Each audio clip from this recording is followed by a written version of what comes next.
this video, we will show you how to split screen on Android smartphone. First, if your smartphone has default split screen, you can find on settings and type split. If your smartphone has default split screen, you can just select the button you want to make split screen. For example, we will try using back button to long press in here. If we open browser and then long press back button, then we can using split screen like this.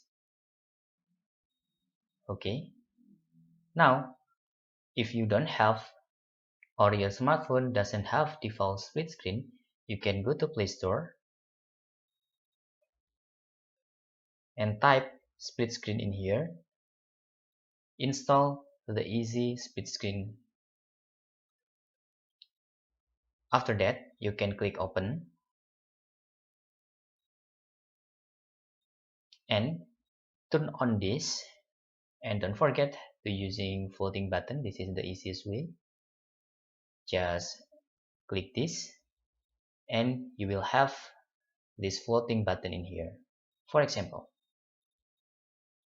let's open browser and then click this button, and you can make split screen like this.